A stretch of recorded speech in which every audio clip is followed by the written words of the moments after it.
Fish on First has partnered with About the Fans to launch a merchandise collection. Rep the FOF logo and more Marlins-inspired apparel. Find it all at aboutthefans.com. Enter coupon code FOF10 at checkout to get 10% off your order. FOF10 for a 10% discount. This is Griffin Conan. This is Xavier Edwards. This is Liam Hicks. This is Dave Myers, and you're watching Fish on First live.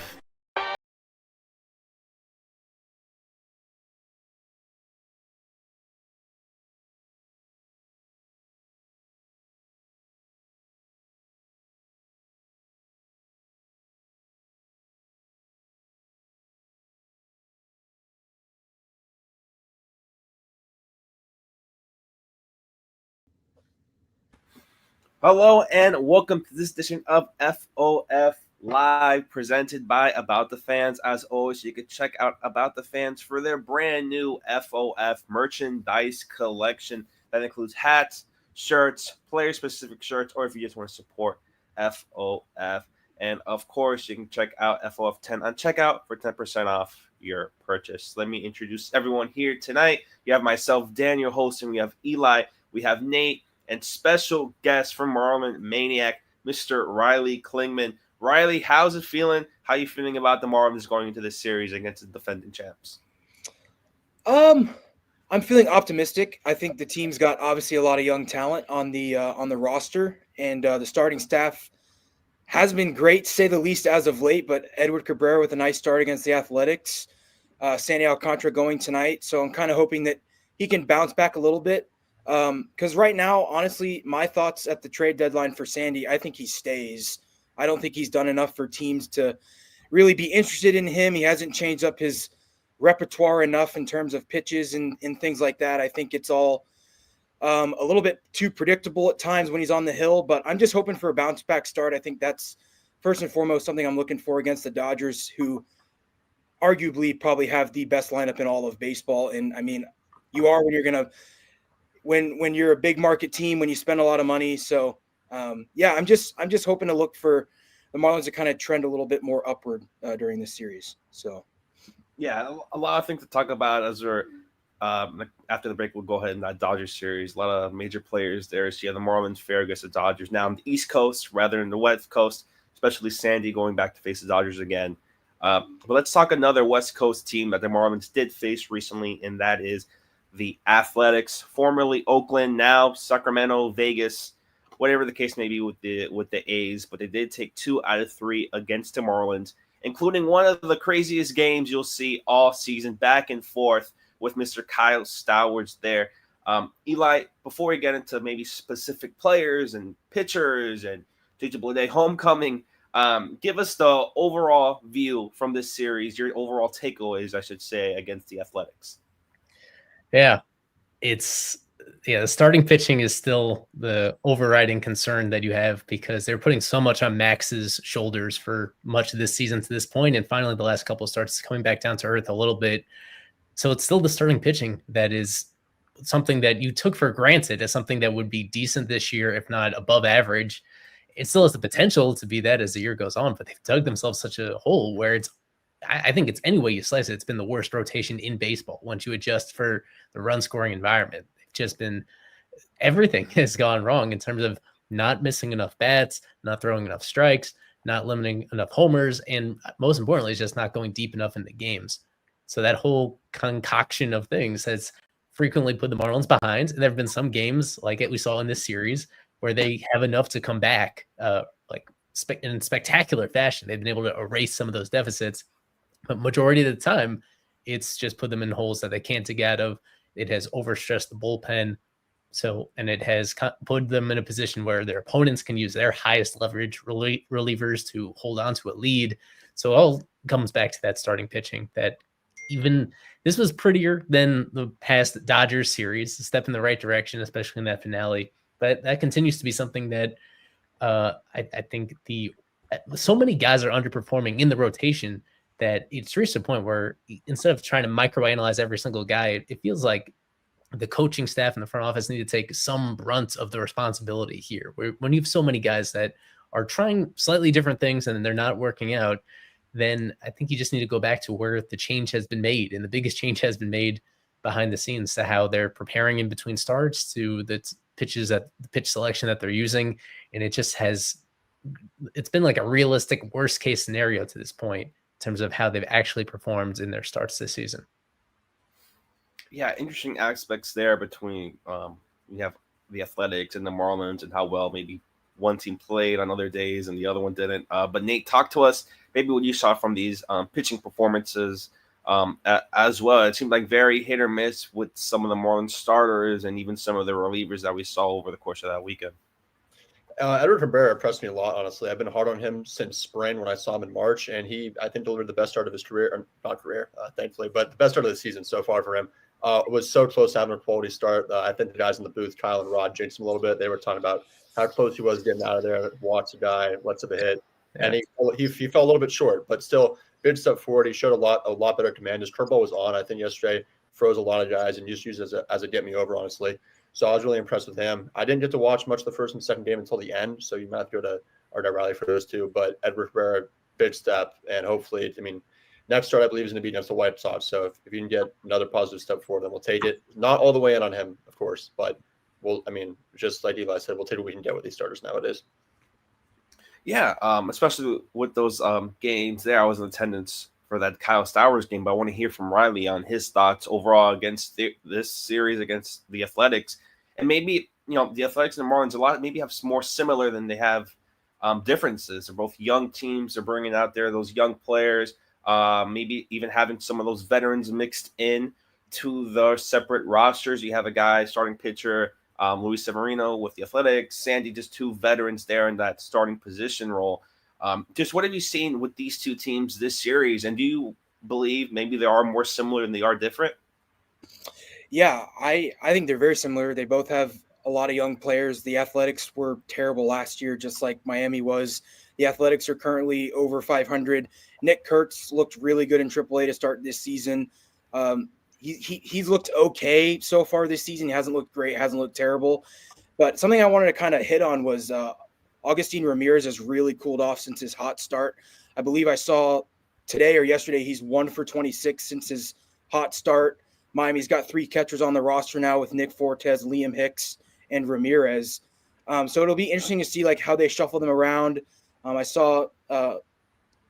McCullough yesterday say that that they might use one of them at first base because Ramirez has experience playing there in AAA and things like that. Obviously, Nick Fortes is probably the best defensive catcher there. But yeah, I unfortunately wasn't able to watch a ton of this series either, just because of working my job and things like that. But of course, I tuned in for the bottom of the 9th inning when Kyle Stowers hit a grand slam to win game number 2, and that was a really cool moment for him. And I really truly believe that the change of scenery was all he needed. I think the logjam with Baltimore was just hard for him to overcome. Same thing with Connor Norby, and Norby really hasn't found it yet this year. I think he will. He's DHing for the first time tonight for Miami this season. So, yeah, I thought overall Miami played okay. Their bullpen, like Eli said earlier, has just been so overworked that every time you put in one of the guys that you're confident in, Anthony Bender obviously was the loser on Sunday. And I just think that he's been so overworked that guys have kind of been able to figure out his 2-pitch mix with that sinker and slider. So I'll just be curious to see if Miami starters kind of fare better against the Dodgers a second time through. So, yeah, it's just really interesting, especially with the Dodgers, and go a little bit about that. But that second game was just really insane to be there. I was there for that one, myself covering for FOF, and just really incredible how that I feel like that game was. You had Max Meyer, who really had I would say maybe his worst start of the season. Maybe you can even say it was the worst start of his entire major league career, giving up the 3 home runs, not having a single strikeout, which really bothered him as well. He mentioned the execution, and getting that execution was kind of maybe fell off from the beginning. I feel like maybe I don't know if it was a mental, or like he mentioned execution with himself, Max Meyer, was just really off. And then you have Kyle Stowers coming in, having the home run earlier in the game, and then having that grand slam home run as well. Really well set up by Xavier Edwards, Javier Sanoa, and then Ronnie Simon. Especially, with those three guys, you had the walk, you had the double, you had really great at bats from those guys as well. And that really showed how much of a team effort it was for the Marlins getting into that late. And I love that that quote by Kyle Stowers. I think that really exemplifies what he's done, especially coming in from the Orioles to now where he's at, winning Player of the Week, and really taking things slowly and going things at pitch by pitch. And I think his preparation has been amazing. Kyle Stowers from just 6 weeks ago to now is 180 of a player. And I know you guys would probably agree with me that he is right now the best offensive player on the team. Yeah, just freakishly consistent this year. And honestly, the one thing that was lacking a little bit was the over the fence power until this past week. All of a sudden, that has evened out, where the numbers are kind of impeccable to this point, where it is one of the more well-rounded offensive players in baseball to this point in the season, and compared to where the Marlins are used to being.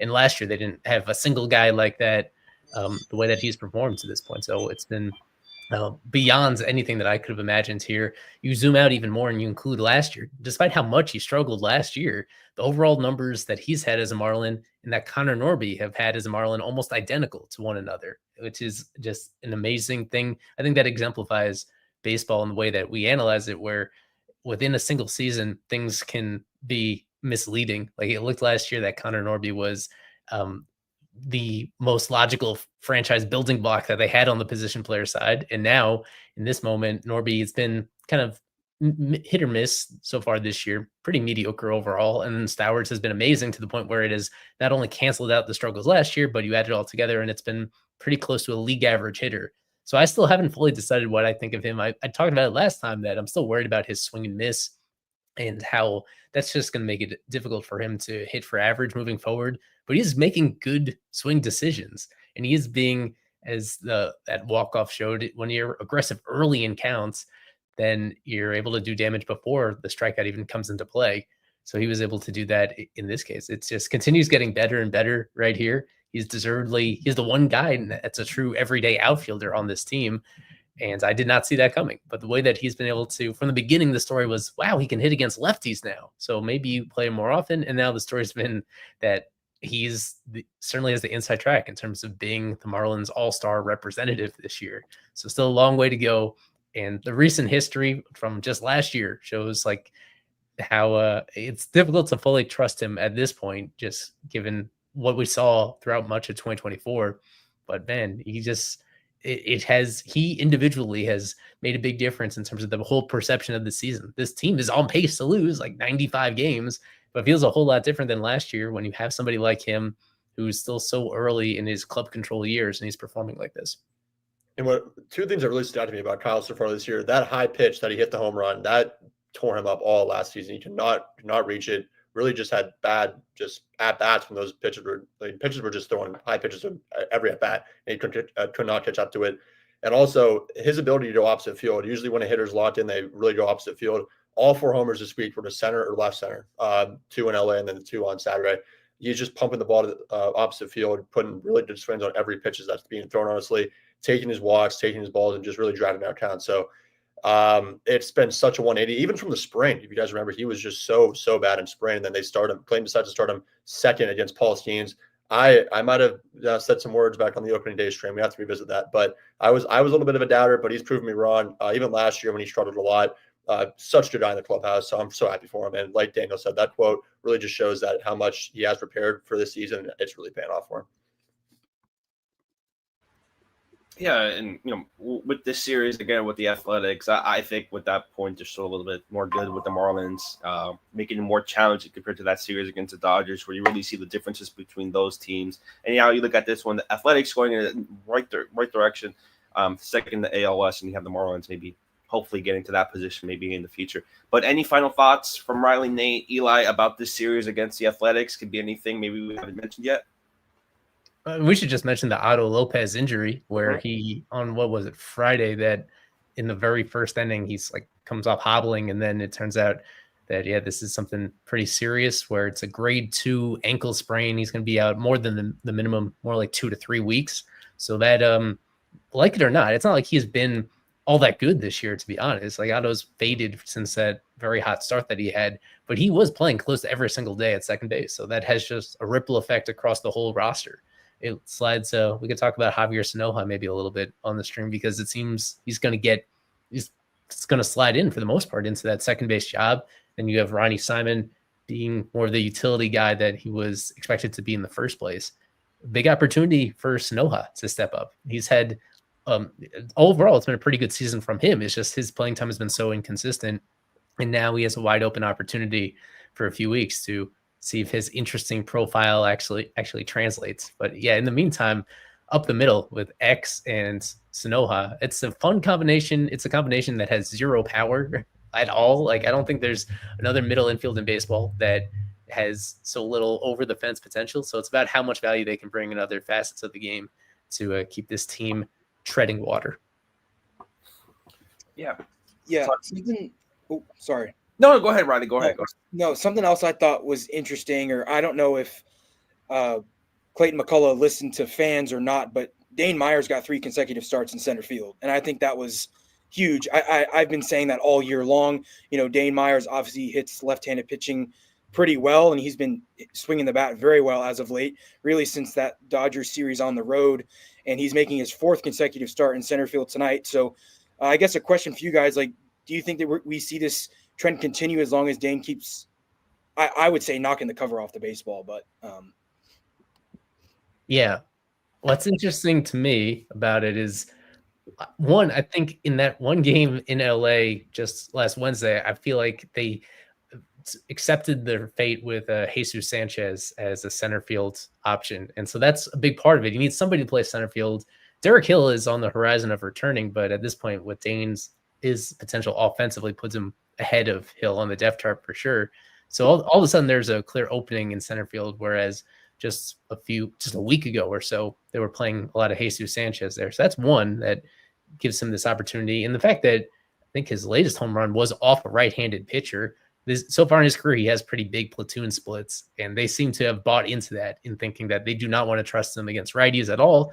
And now that he was forced into action against some and actually performing in a way against it, it opens up the possibility they could play a lot more often. So now, and Jesus Sanchez is still a big piece of this, where if they're going to find a spot for him in the lineup on most days, it slides things around in a way that maybe there will be other days where Dane's not in center field every single time. Yeah, I'm still a little. There's still a lot of pressure on him to perform, I think, because there was this perception of him as a platoon guy coming into the year and the small side of a platoon. But this is as good an opportunity as he's had so far in his big league career. I did look it up. I don't think he's ever had more than 4 straight starts in a big league game. So if he's in the lineup again tomorrow, then that would be a new ground for him. But as somebody that is 29 years old already, I just like a lot of other people, I want to see what he's got. To me, he's somebody that you would think there's more urgency to evaluate him just because of how far along he is age-wise. But they haven't, they kind of penciled him into this role. And to this point, he has just greatly outperformed that. So it's a good problem to have. Before we go ahead and talk about this Dodgers series, I want to go and put this comment right here from MJS talking about Edwards, really faltering maybe defensively at the shortstop position, having a -7 outs above average. I want to hear from Nate. You're the biggest Xavier Edwards fan.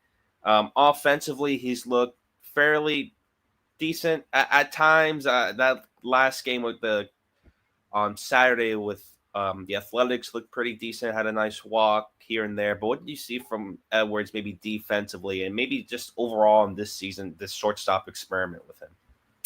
With the bat, I would say even worse than you were saying, Daniel. He's been pretty poor, honestly, with the stick. I brought it up a couple streams ago. He's just not doing anything that we saw last year, to be honest. He's not really poking the ball to the opposite field from both sides of the plate. He hasn't been able to do it so far. Hasn't walked as much, and we talked about it also. Just hasn't been able to steal bases, which is a big gripe of mine. But defensively, I think they're going to go until the wheels fall off there, man. Until it's painfully obvious that he can't play the position, they're going to let him rock out there. Otto Lopez has been by far the best infield defender they've had, and I think they've played him there once, or at least to my understanding, the entire season. So if they haven't done it then, there's no reason to do it now, and especially with Otto being on the IL, there's no Otto to do it. If you could throw Sanoja there for a game or two, but even at that point, I just don't think if they haven't sat him with his bat, there's no reason they're going to sit him because of his fielding. So I don't think it's going to happen, at least not right now, until someone good enough, down on the farm comes up and plays shortstop, or he's just so bad with the bat that they're going to have to sit him for a game or two. But he hasn't sat yet. So I think they're just going to, like I said, just tell the wheels fall off with him, which is unfortunate. But I mean, I've been waiting for a pickup after the first couple of weeks. It just hasn't happened. We suggested maybe last stream or two streams ago that he moved down in the order. I'm still not opposed to that at all. There might be an article coming out of that recently or coming up soon on that. But yeah, it's just struggling. It's especially for me. Hate to see it from him, but he's their guy at shortstop. So just gotta keep letting it going. Yeah, and to go with that, Nate, even when I bring up maybe his stolen bases, he got his first stolen base in what felt like, I believe it was 2-3 weeks or so ago with the Washington game, I think on the 13th, where he got his last stolen base, and he got his last one on Saturday. How do you see maybe his base running in that point? I know Xavier was very adamant and he was focused on getting those stolen bases whenever he had that opportunity to get them, and to go maybe 2-3 weeks without a stolen base, it just seemed maybe he was maybe putting that a little bit to the side and focusing more maybe on defense and maybe on the bat. But what do you think more of his base running? Is that something maybe if he wants to improve his game and maybe help him out defensively in the bat, whatever, give him that confidence to go ahead and steal those bases?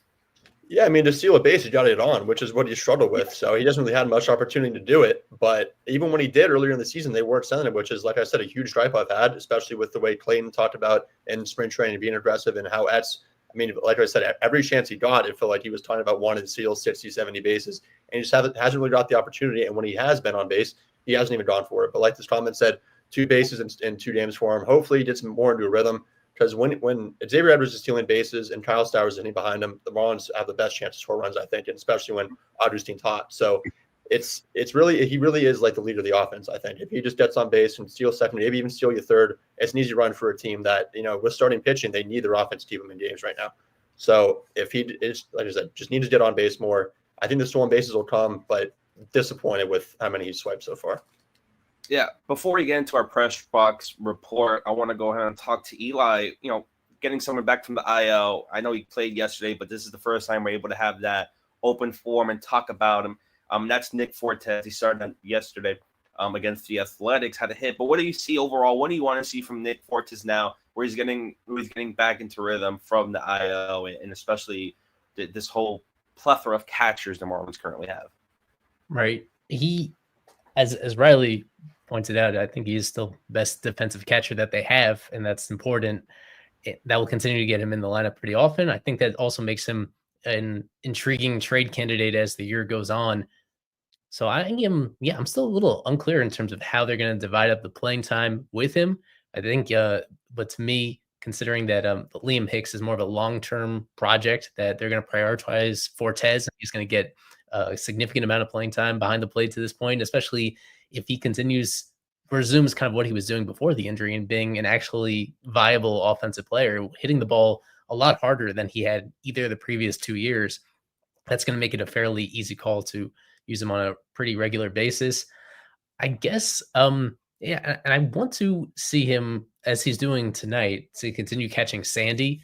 I don't want to put blame on Augustine, but Augustine was the one paired with him in LA when it was one of the worst starts of Sandy's career to this point. And Fortes, even though they had a limited regular season experience with each other, they obviously have been around each other in the organization for a bunch of years to this point, worked together in spring training heading into the season as well. So I think that pairing, any little thing they can do to get Sandy on track, knowing how important he is to their franchise, whether they do trade him this year or not, it's paramount that they get him performing well, just for everybody, even in Miami, everybody's mental well-being about him being, so that we don't have to have tough conversations about him being one of the worst pitchers in baseball to this point in the year. Whatever Fortes can bring intangibly to that equation, I think would help a lot. So more so than anything else, that's what I'm going to be focused in on, any minor ways that Fortes can help Sandy get back on track. That's going to have so much of an influence on the rest of this Marlins season, one way or the other. Gotta unmute yourself, Daniel. Oh, there we go. Sorry, I was too excited thinking about Alex Krutchik, but here he is here doing the press box report. Should be a good amount of media members, especially when the Dodgers are here for Ohtani and just how many star players they have. There's always a good amount of media. Alex, talk to us about Clayton injury report, just overall going into this game against the Dodgers. Yep, yeah. A bunch of people are here for the return of Kike Hernandez to Miami. I'm not sure if they're going to do any sort of welcome back video for him, but the crowds are here for Kike. Injury report, everyone is progressing normally. Ryan Weathers is continuing rehab. Yuri Perez will throw 30 to 35 pitches, a couple of innings in his next rehab. Derek Hill is returning to full baseball activities. Everyone is progressing. Thank God we're getting a couple of actual bona fide rotation pieces coming back. Ryan Weathers will be back sooner than Yuri, but even Yuri should be back sometime in mid-June if everything continues to go well. Clayton McCullough today reiterated that he's continuing to check all the boxes. He still feels really good after every start, which is the key. For any injury when you come back, but especially Tommy John, the key isn't necessarily how you look in the games, it's how you recover in the days after. That tells you a lot more. And he's been recovering very well. So I'm very excited for that. It should make this rotation look a lot better in the next 6 weeks. And with the Dodgers returning Clayton McCullough, have you able to get that opportunity? Have you gone to talk to any players? Has he even mentioned maybe to the media at all when facing Dodgers? I know last week it was in LA, but now having that chance to talk to more of Miami media about seeing the Dodgers again. We didn't really ask him about seeing the Dodgers contingent just because, like you mentioned, he was already here last week. But if you go onto our colleague Kevin Burrell's Twitter soon, he will have an interview with Miguel Rojas. Kevin Burrell, writer and reporter for Fish on First, co-host of the Unfiltered podcast. He is uploading an interview with former Miami Marlin Miguel Rojas. You guys may remember him from the playoff clinching double play against the Yankees in 2020. Also, you may remember him as the guy with the monkey mask after all the walk-offs that one year. But yeah, he's going to have an interview with him. He asked him about his relationship with Clayton McCullough. He gave a couple of great answers about him. But yeah, everyone's super excited to be here. They're excited to see Clayton's family. His daughter's been running around the field and the tunnels underneath the stadium all day, and players are excited every time they see her. It's nice. It's nice to see all the families come back and see each other. And is there a predictable increase in media attendance that you've noticed in a way that it's impacting the way that you go in and out of your press obligations? No, nothing too crazy. I mean, there's definitely a lot of media members here. We usually congregate along the baselines downstairs during batting practice, and today was the first time that I've had to watch where I'm standing because there's just so many people around me, not just observing batting practice, but also interviewing, creating content. And so, yeah, it was the first time in a while where I had to actually be mindful of where I was standing because I thought you was constantly bumping into. Yeah, and going into this game, Alex, the Marlins face the Dodgers. As we there, is that the host of Unfiltered interview, Mr. Miguel Rojas, Kevin Burrell? Let's go. But I wanted to Kevin, tell them about your Miguel Rojas interview. All right, yeah. What was your question, Daniel? I wanted to just ask you just what you want to see from this Marlins team against the Dodgers. Do you think there'll be any improvement from now after the Athletics series compared to when the Marlins went to the West Coast? Do you think do you believe there might be any improvement from the Marlins to take at least one game compared to when they faced them in Dodger Stadium? I certainly hope so. I mean, here's the thing. They're going to get 2 bullpen games, but they got a bullpen game last week against the Dodgers, and they scored a lot of runs, but unfortunately the Dodgers also scored a lot of runs. it was really surprising. The Marlins put up 13 combined runs in 2 losses. Then there was another game where I forget what the exact score, but it didn't go as well. But there were 2 games in which they combined for 13 runs and still couldn't get a win out of those ones. So hopefully they can take advantage of these 2 bullpen games. I'm actually excited to see what the offense will do. I'm more concerned about what the pitching will do. Sandy goes tonight. He spoke with the media yesterday and said there were a couple of things that they were able to identify from that Dodgers start. One of the things was his release point that they're fixing. And there's a second thing that he said he wasn't going to tell us. It's a secret, he said. But they identified it, and he says that he thinks that once he fixes that, things should get better. Also, I'm curious to see how he is able to hold runners, because over the weekend he did live BP with base runners. He said he was just working on being quicker to the plate. I don't know how many times he's done that, how many times he's done a live BP with base runners. I don't know if one time will be enough to see a noticeable difference, but it is something that they're working on, which is good to see. They're not complacent about it, so I'm curious to see how much of an improvement we will see tonight. Yeah. The updated stat for this team, they've allowed 60 steals. No other team has allowed more than 40. They've allowed more than doubled for like 20 other teams have allowed less than half as many as the Marlins have this season. Not only the worst in baseball, but by a humongous margin. And Sandy, unfortunately, is a significant piece of that. Mm-hmm. So this is a Dodgers team that actually doesn't steal very often on their own. But as we saw just last week, when they get a matchup where the times add up in a way that they feel they can be successful, they'll be aggressive. And they added, since last week, they made one change. They added the Korean infielder, Haesung Kim. Mm-hmm. Yeah, and he's super fast himself. He made his debut against the Braves, had a stolen base, but we'll see if he can do any of that against the Marlins. But Alex, any last words before we let you go into the void with Mr. Kevin?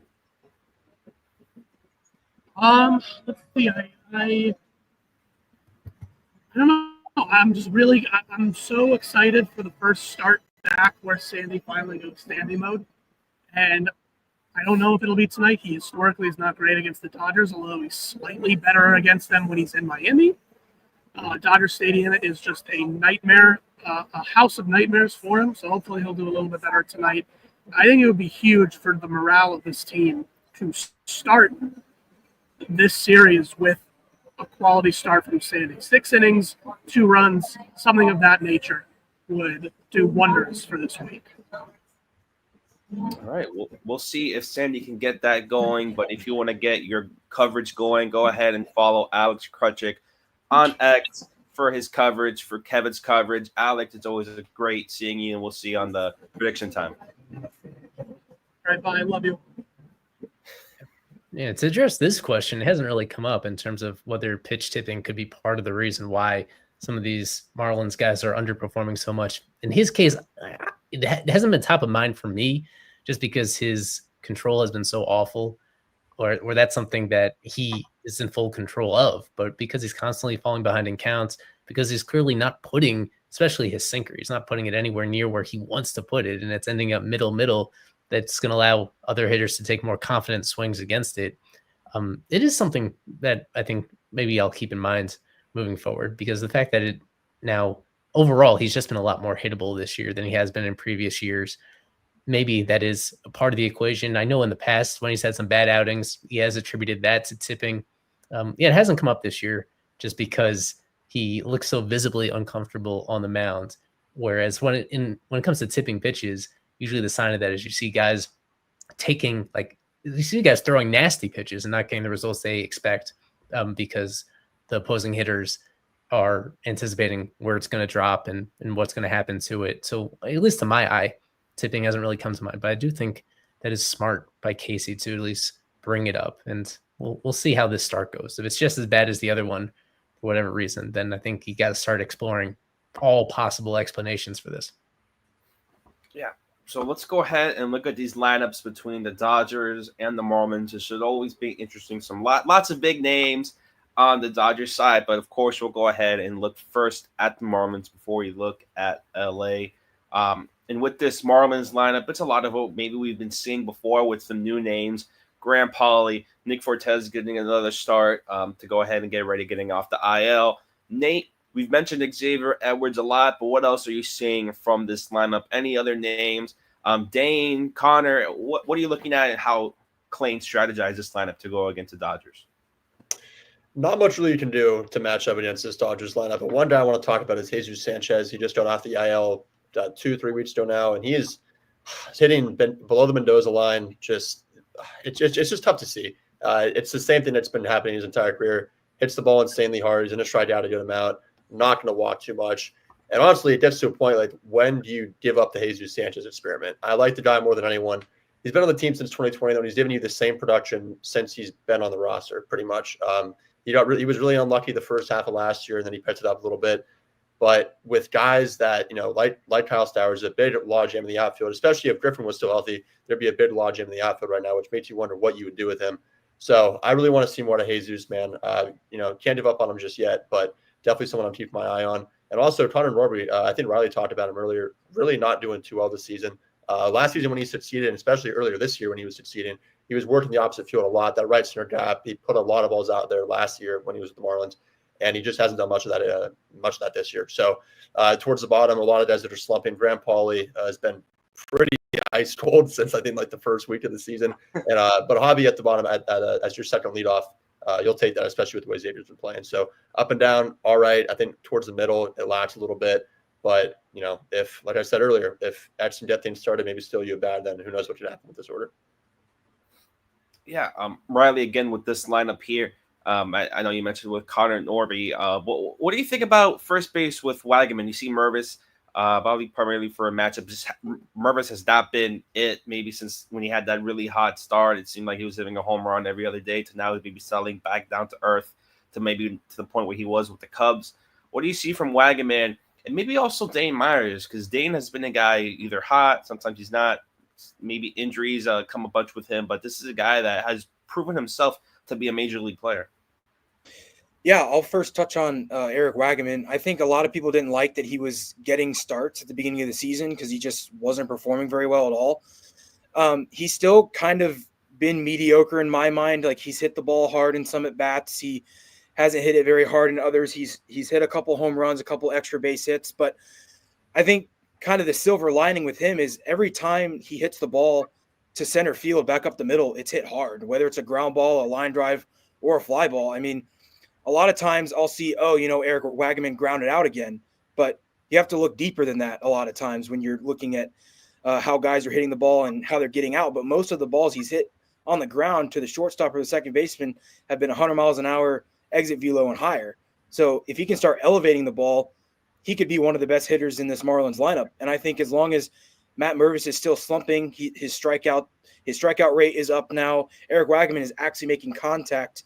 I think if he can start elevating, then he'll really see his game jump to another level. And then for Dane Myers, correct me if I'm wrong, but I think he came into the majors as a pitcher, and then he kind of transitioned into that outfield role. So, I mean, I feel like pitchers kind of have a second gear in terms of like they go through a lot of what position players don't in terms of mindset and hard work and things like that. So I think that Dane Myers, as a 29-year-old, he knows that he's getting to the older side of his MLB career, and he's trying to make the most of it. And I think Miami, like what Eli was saying earlier, it's a perfect situation because Jesus Sanchez just isn't playing very well in center field, and Dane Myers was gifted the opportunity to play center field.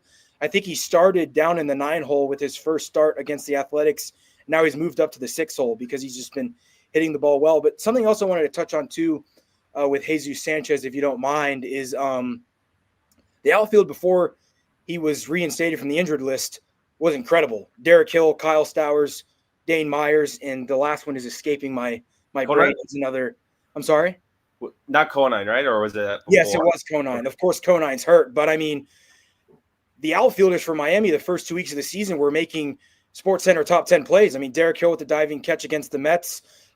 Griffin Conine made a couple in that home series when they were honoring his dad getting into the Marlins Hall of Fame. So, I mean, Miami has options in the outfield, and I think if Jesus Sanchez doesn't turn it up, I saw LMF said that Miami should DFA him. I think that's a little bit I think that's jumping the gun a little bit too much. But I would honestly say maybe send him back down to AAA once Derek Hill is healthy and give Derek Hill a shot to play a corner outfield position. And because I mean, Derek Hill wasn't anything great when he was playing before he got injured either. But I mean, if you want good defensive outfielders, I think Dane Myers, Kyle Stowers, and Derek Hill really give you your best shot in the outfield right now. So,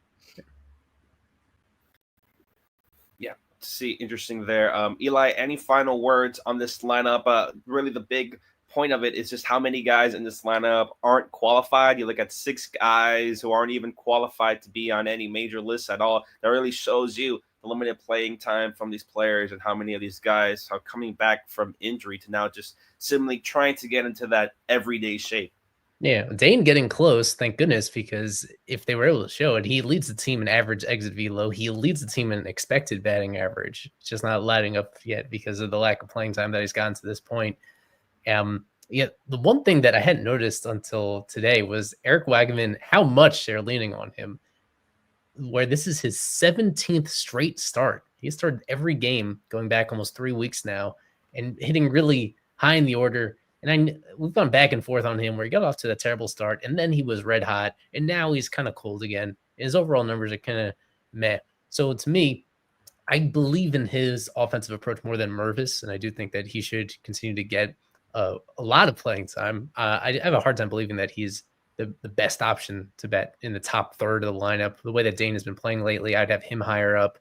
And yeah, even with the way that Norby hasn't performed yet this year, I think there's a little bit more offensive upside, considering that he also has a little bit of a running element to him when he gets on. So to me, I'm a little bit surprised how much they're leaning on Wagaman. It's kind of a nitpick thing. But for a team that has been really good offensively, I think Wagman, his ceiling is kind of limited. So it makes sense for him to be in the lineup just given their current first base alternatives right now. I think they're leaning on him a little bit more heavily than I would at this moment. Yeah. So let's go ahead and look at the Dodgers lineup. And looking at it right now, just a little preview from that little corner. It's a lot of red, lots of scary players from there where Ohtani, Betts, Freeman, just a lot of the big names. You look at Andy Baez, who probably maybe should have won NL Player of the Week a few weeks ago, and how well he's been performing. You look at Mike Conforto hitting in the 8th spot. Who would have thought that just a couple years ago? And you have Hye-Seong Kim. I believe the Dodgers signed him from Korea earlier in this offseason. They weren't really, I don't want to say happy with his spring training results, so bringing him down to the minors. I believe he came up against their Atlanta Braves series a couple days ago, got his first stolen base. But this is his first career major league start. Eli, obviously big names, Ohtani, Betts, Freeman. Just what is the rundown on this Mets lineup? Dodgers lineup. Mets lineup. Excuse me, Dodgers. I'm thinking way ahead. I know I Mets. What do you think about the Mets? I think that was Krutchik talking about the Mets in our chat. Got to me right now. Oh, yeah, maybe. It's a very similar group to the one that they faced last week, with Kim being the notable difference. Conforto has struggled so much this year. I hadn't realized how down in the dumps he is, and yet they continue to play him against almost all righties. So he's going to have a big influence he could have a big influence in this series if the rest of the guys in the order don't take care of business themselves. I've been wowed seeing Freddie at the plate and how he looks fully back to what he was after being injured throughout the entire second half of last year, including during the postseason. He was really banged up towards the end of last year. And you always worry for a guy that's 35, how much he has left in the tank, and he has everything left in the tank based on what he's shown so far this year. To have him, what you're getting from Ohtani too. I don't think we could take for granted that Ohtani was going to be amazing, but he really has been hitting the ball just as well this year as he did last year. The only difference has been coming back down to earth in the stolen base department, but otherwise he is still the most fearsome leadoff hitter in baseball, and one that pretty soon is going to be rejoining their rotation. So yeah, it's just an incredible group, top to bottom right here. And you mentioned Pajes. He did win NL. He was the one that robbed Augustine of NL Player of the Week honors a couple of weeks ago, where his numbers were just as good and even slightly better during that particular group. So, and this is even without Miggy Rowe. I should mention Miggy Rowe just because he has good career numbers against the Marlins in his limited opportunities to face his former team. We were looking it up for Bleday just this past weekend, how JJ Bleday has done a lot of damage when facing the Marlins again. But Miggy Rowe is up there as well. I think he has an OPS in the high 800s. It's way better than his production against any other team throughout his entire career. So a small sample size caveats apply, but I'm sure he's going to be starting at least once in this series just because of that, because of the history. He had his first home run of the season just last night as well. So not even included in here. He's, of course, a defensive-minded guy, but I think he'll have an impact on this series too. Yeah. With the Dodgers, their injuries, I know with Ha-Seong Kim coming in, Tommy Edman is on the 10-day IL, so maybe that's another name people watching or maybe expecting to see from the Dodgers, how well he's been performing as well. Nate, when you're looking at this Dodgers lineup, it's a lot of big names. It's a lot of names that might scare Marlins fans. But what are you looking at again from this Dodgers lineup? Any maybe surprising names or maybe names that you're focused on with potential matchups against Sandy?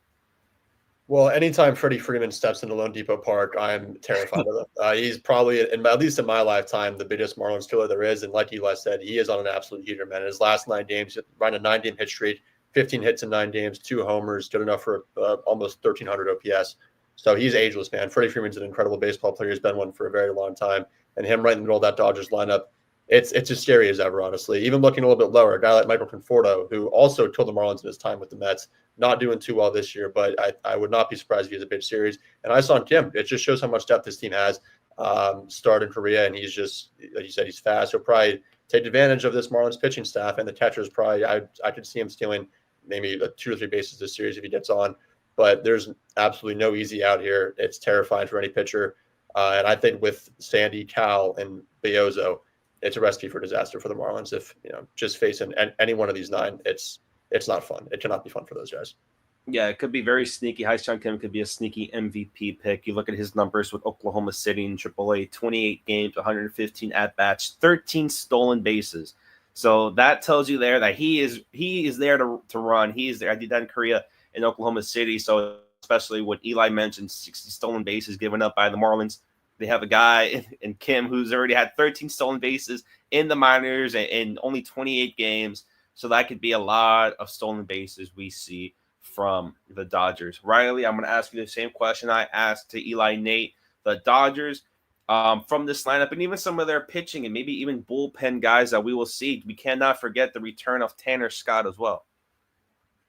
Yeah, I think in terms of the lineup, Teoscar Hernandez killed the Marlins on the road. 1 home run, 7 RBIs in 3 games. And I think when in the game that Sandy pitched, I believe he had 4 RBIs. It was it the first or the second game of that series that Sandy pitched? I believe it was the second one, right? I want to say it was Eddie and then Sandy, and then Quantrill, yeah. So I think Teoscar Hernandez jumps off the page at me. Honestly, he's probably my series MVP for in Miami. I know we're going to get to that later. And then in terms of bullpen pieces, it's a scary bullpen in LA, right?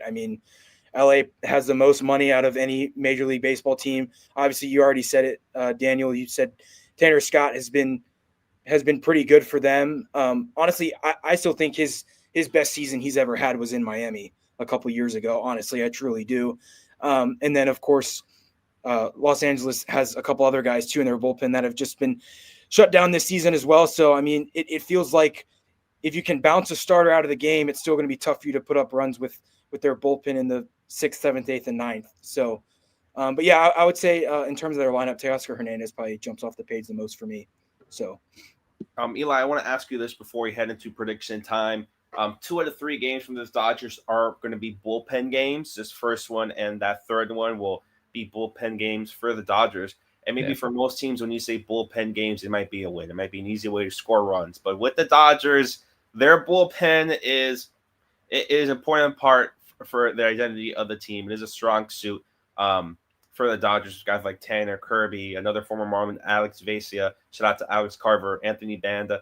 Just when you're looking at this Dodgers lineup, what do you see? A good amount of lefties, good amount of righties. Just seem perfectly well balanced for the Dodgers in that bullpen. Perfectly well balanced. The money that I guess it's really only a couple of guys that are earning really big checks. So it's not like inconceivable for another team to do this as well. It's just fascinating where they have basically a 6-man rotation where 2 of the men are Johnny Holstaff bullpen games right now. That's how they're managing it right now.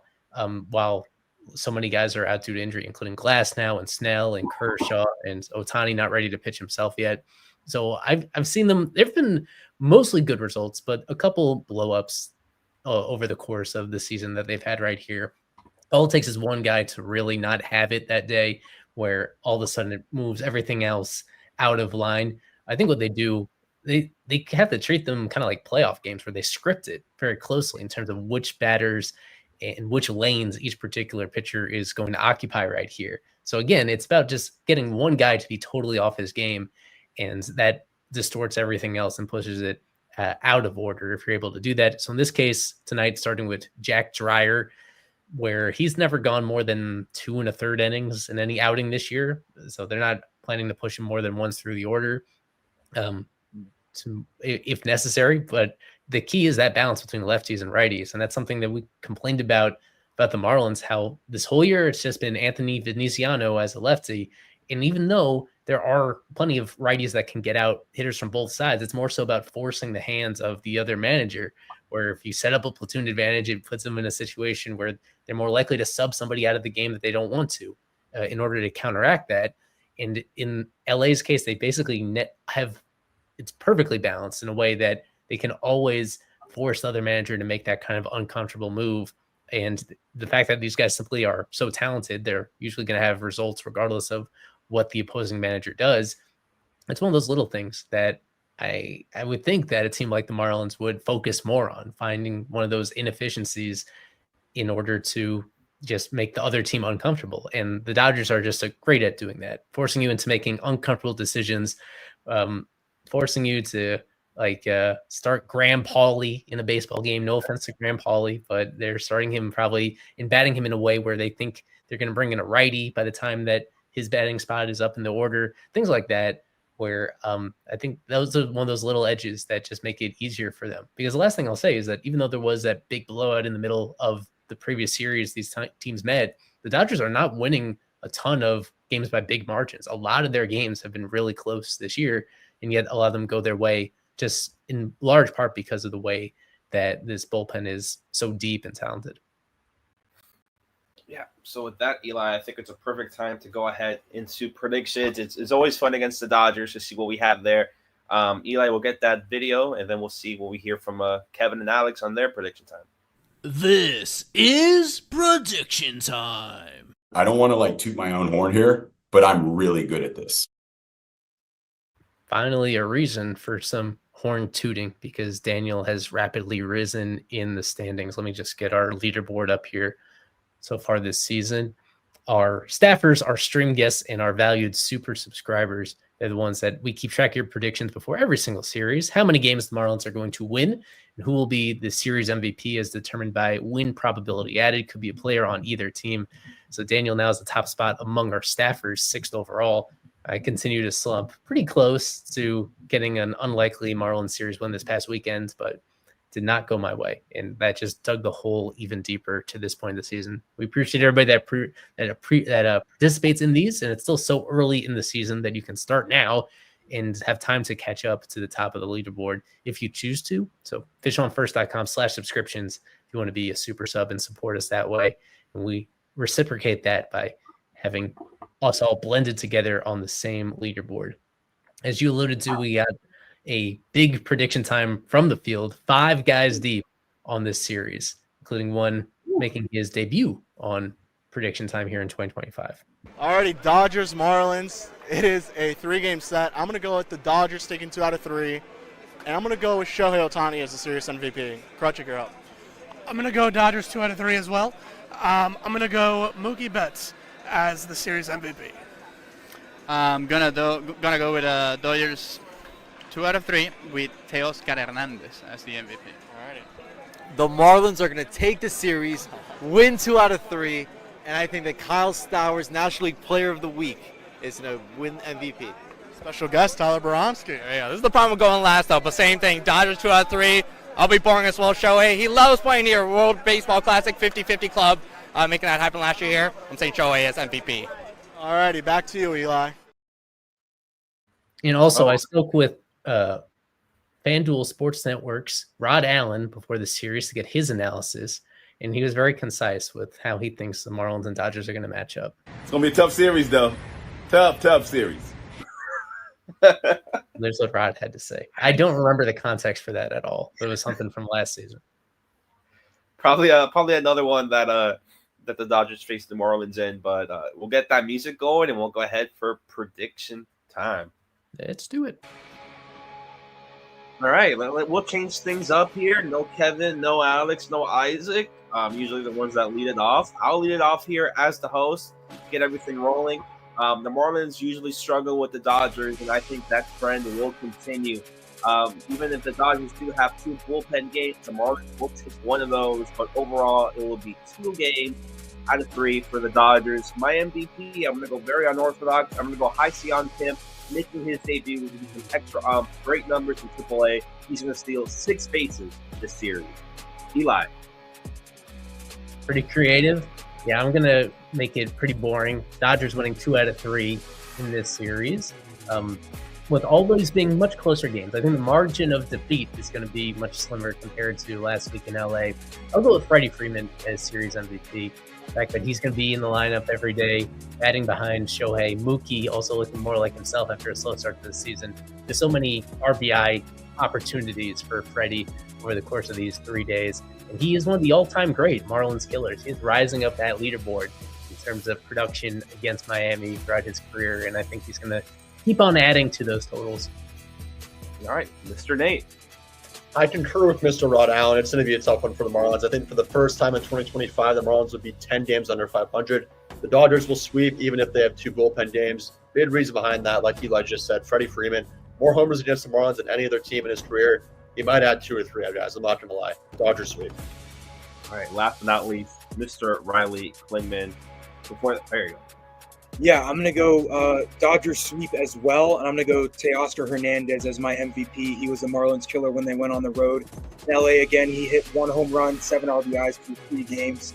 And I think he's going to do I think he's going to have a very similar stat line to that in Miami this week. All right, perfect there from Mr. Riley. It's a lot of Dodgers love it's looking like for this series. Hopefully we're all wrong and this Marlins can go ahead and take a couple games from the defending champs. But you can check out Alex Krutchik. You can check out Kevin, Isaac, everyone covering that game. For myself, Daniel, for Eli, Nate, Riley, this is FOF Live presented by About the Fans. Go Fish.